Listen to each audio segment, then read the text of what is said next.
Good morning students, class 12।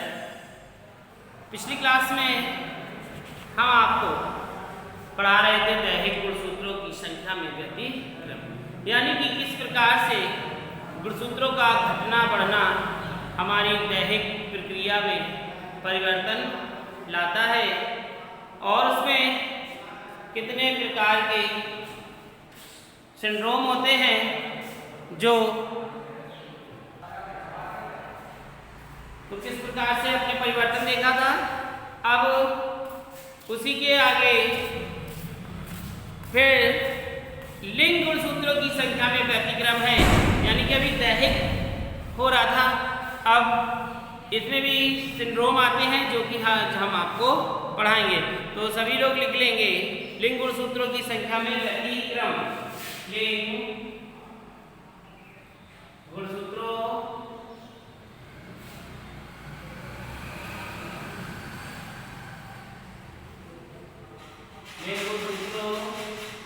की संख्या में व्यतिक्रम।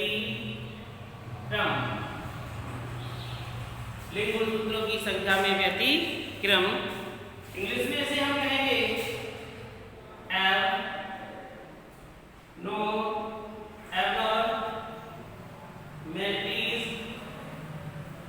abnormalities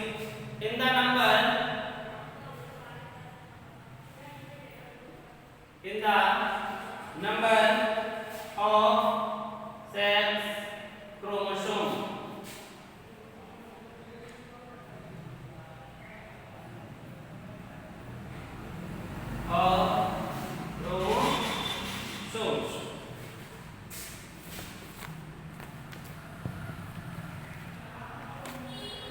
तो देखिए, जिस प्रकार से आपने पिछली क्लास में देखा था कि उसमें गुणसूत्र परिवर्तन हो रहे थे, जो हमने आपको बताया था डाउन सिंड्रोम। तो डाउन सिंड्रोम में जो 21वां गुणसूत्र था उसकी प्रतिलिपि बन रही थी। इसी प्रकार से पटाऊ सिंड्रोम में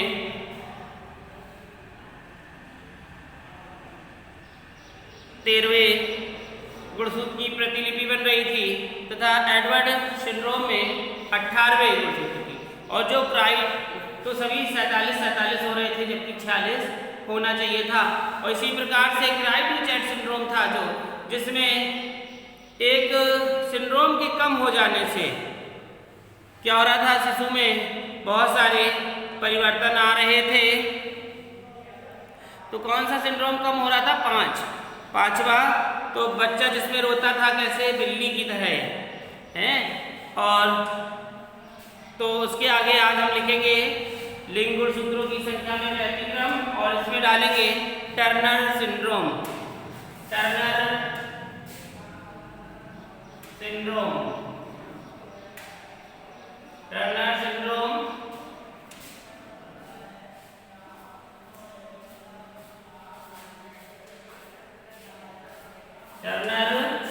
सिंड्रोम।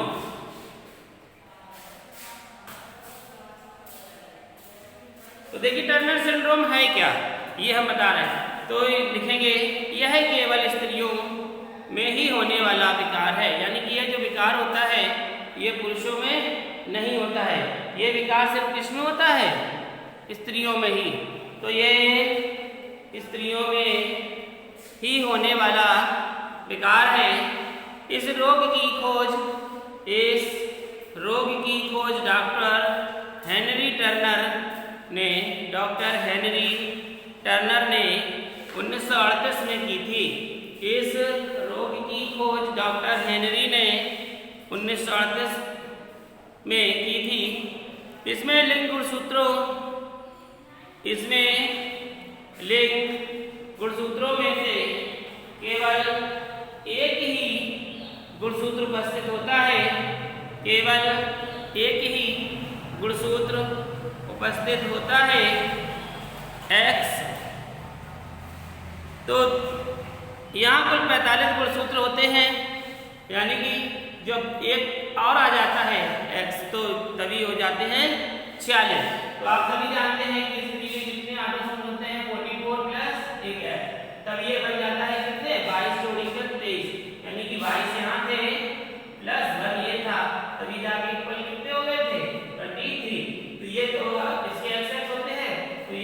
है 46।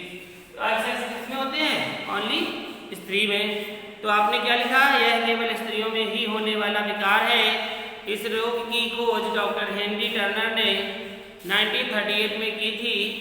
इसमें लिंग गुणसूत्रों में से केवल एक एक्स गुणसूत्र ही उपस्थित होता है।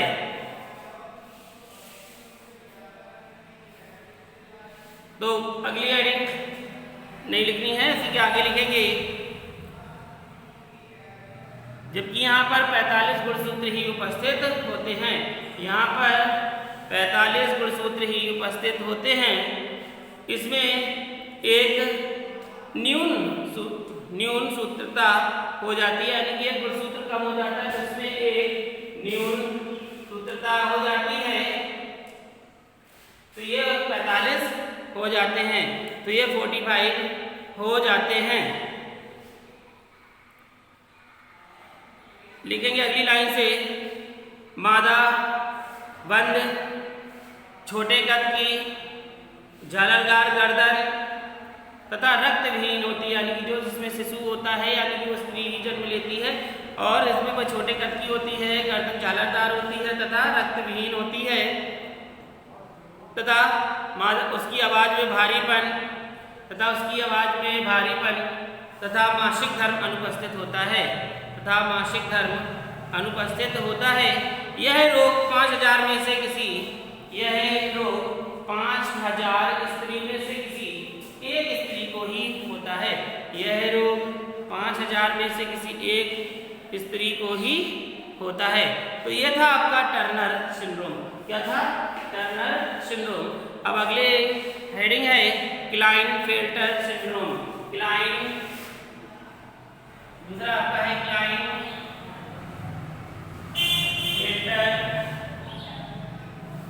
सिंड्रोम।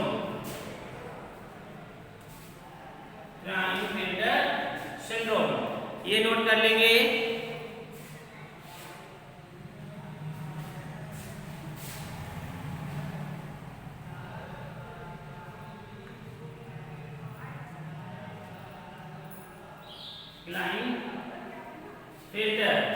Klinefelter syndrome. तो लिखेंगे 1942 में डॉक्टर हैरी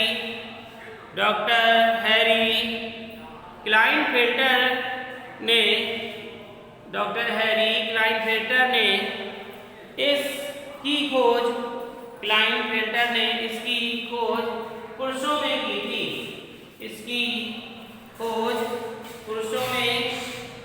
थी। यह लिंग गुणसूत्रों की एकाधी सूत्रता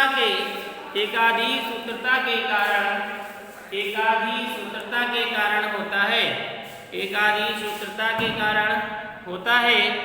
इस रोग से ग्रसित व्यक्ति में XXY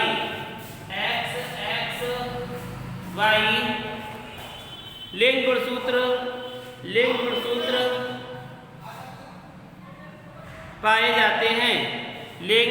पाए जाते हैं तथा X तथा Y गुणसूत्र की उपस्थिति के कारण व्यक्ति में नर तथा मादा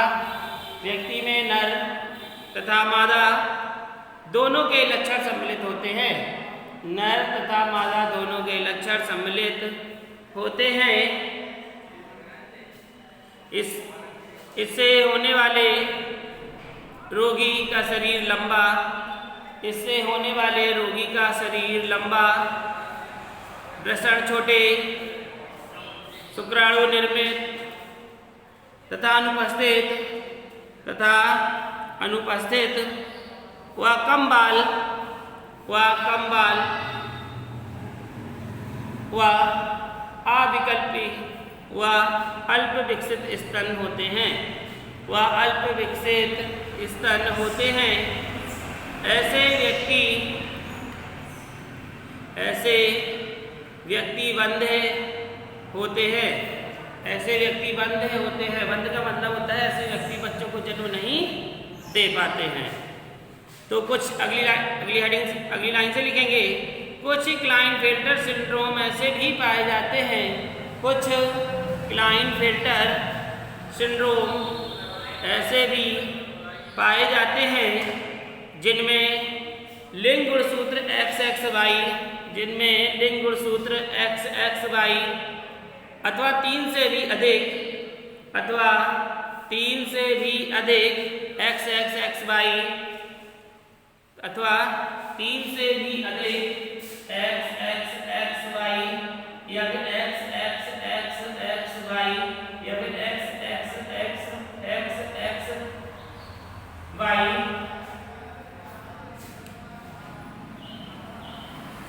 होते हैं। इस प्रकार के होते हैं। तो XYY वाले सिंड्रोम इस प्रकार से X दोनों हो सकते हैं।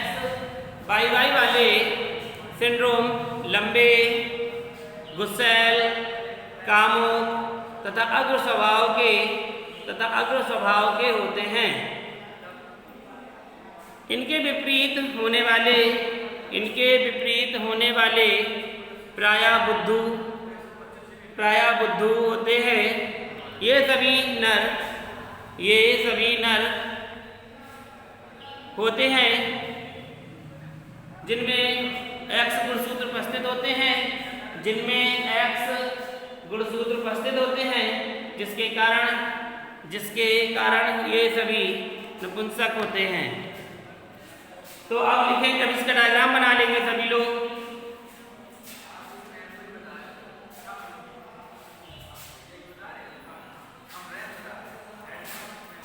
ये मान लीजिए सामान्य नर है।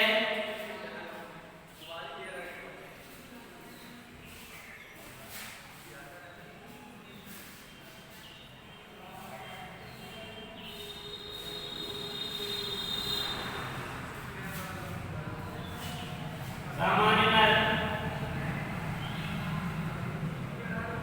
और ये है सामान्य मादा, यानी कि इनको कोई भी विरोध नहीं है, दोनों ही सामान्य है। इनके पास 44 प्लस XY है और इसके पास 44 प्लस XX है, जो कि सभी जानते हैं क्या करते हैं। इसके पास क्या है, शुक्राणु और इसके पास अंडाणु। तो देखिए शुक्राणु को इसमें 2 भागों को बांटा। अब इसमें भी है, यहाँ पर देखिए ये बढ़ गए, तो ये हो गए 22 प्लस X और ये 22 प्लस Y। अब यहाँ पर भी है 22 प्लस 2 और 22 प्लस X है, यानी ये खाली हो जाता है, यानी इसकी जगह पर हम क्या मान लेते हैं O। अब देखेंगे इससे होने वाली संतान, और ये जब इसमें होगा जुड़न तो ये यहाँ भी जाएगा और इसी का इस पे भी प्रभाव पड़ेगा। इसी प्रकार से ये अपने गुणसूत्रों को यहाँ देगा और यहाँ देगा।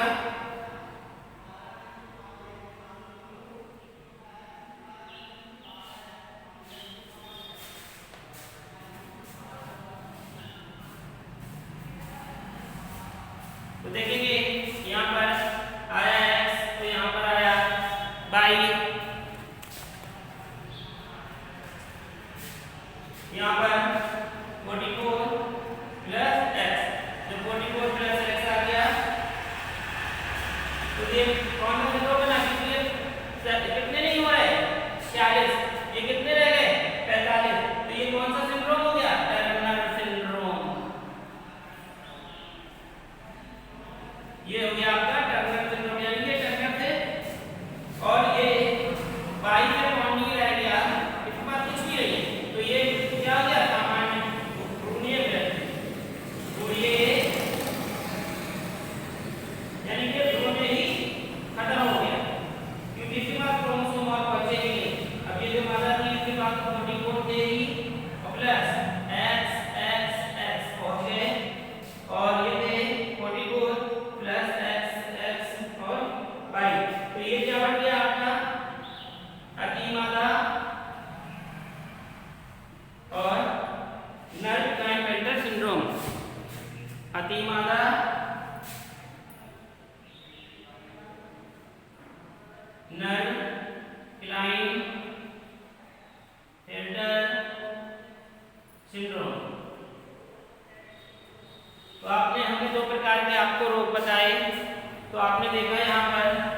था टर्नर सिंड्रोम और दूसरा था क्लाइनफेल्टर सिंड्रोम। तो देखा यहाँ पर कि ये क्या है, सामान्य नर है जिसके पास एक्स और वाई है। जब दोनों का जनन हुआ मादा से, तो यहाँ पर हमारा बना क्या, एक संतान की उत्पत्ति होनी थी, तो यहाँ पर सिर्फ एक ही सिंड्रोम रह गया, तो जिसके कारण 45 हो गए। तो जिसके कारण उसमें क्या पाया गया कि इसमें टर्नर सिंड्रोम है और जिसमें कोई क्रोमोसोम ही नहीं पहुंचे, तो इसमें भ्रूण में ही मृत्यु उसकी हो गई। और इसी प्रकार से यहाँ पर 24 + XXY यदि मादा हुआ और तथा ये इधर पे क्लाइनफेल्टर सिंड्रोम हुआ। तो आपने ये लिखा, तो इसमें इसका नाम है कि गुणसूत्रों के अभिवियोजन द्वारा टर्नर एवं क्लाइनफेल्टर सिंड्रोम बनने की विधि का चित्रण। तो इसी के साथ ये चैप्टर भी आपका आज का कंप्लीट हो गया है। इसके बाद जो हमारा चैप्टर होगा नया, जिसका नाम है वंशागति का आणविक आधार, जो कि हम आपको अगली क्लास में पढ़ाएंगे। आज ये आप सभी लोग नोट कर लीजिए और इस डायग्राम को बना लीजिए इस टॉपिक में, या इस चैप्टर जो समझ में ना आया वो पूछ लीजिए। तो ये सभी लोग डायग्राम बना लें।